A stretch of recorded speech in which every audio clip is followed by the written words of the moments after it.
Colonel Gaddafi's promised ceasefire in Libya appears to be a hollow gesture, with reports tonight that government troops have entered the city of Benghazi and that Libyan fighter jets are bombing the outskirts of the rebel stronghold. Foreign warplanes are gathering in the Mediterranean ahead of expected airstrikes on Gaddafi forces in the coming days. Officials and ministers from Western nations, including the US Secretary of State Hillary Clinton, will meet in Paris later this evening to decide on military action. The ABC's Tim Palmer begins our coverage.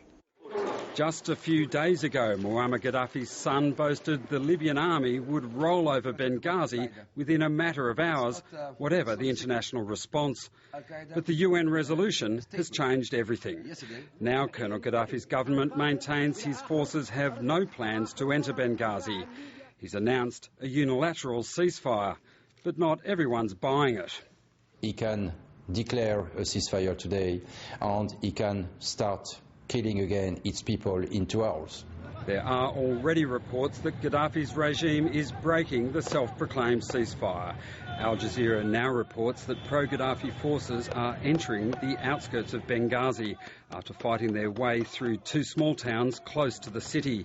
And smoke is billowing over the rebel stronghold, with reports that the Libyan Air Force has begun an intensive bombing of Benghazi.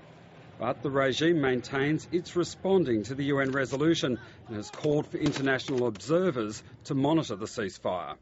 It's very, very important for the observers to be here as soon as possible. Otherwise, we will be in the situation where we have claims and counterclaims. 8 years to the day after the British Parliament approved the war in Iraq, the British Prime Minister defended the country's latest foray into the Middle East. If in those circumstances we say we are not prepared to use force to protect civilians, with all the backing of the UN, with all the backing of the international law, with the Arab League behind us, with the world saying this is right, if not then when?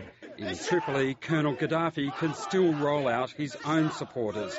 I hate British, I hate French, I hate Arab, I love Libya, only Moamar Gaddafi, only.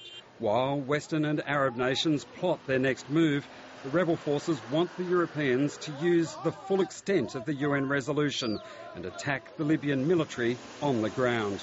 Anxious to wait for France to hit all the battalions for the Gaddafi forces so we can move in. In the meantime, they're praying. Tim Palmer, ABC News.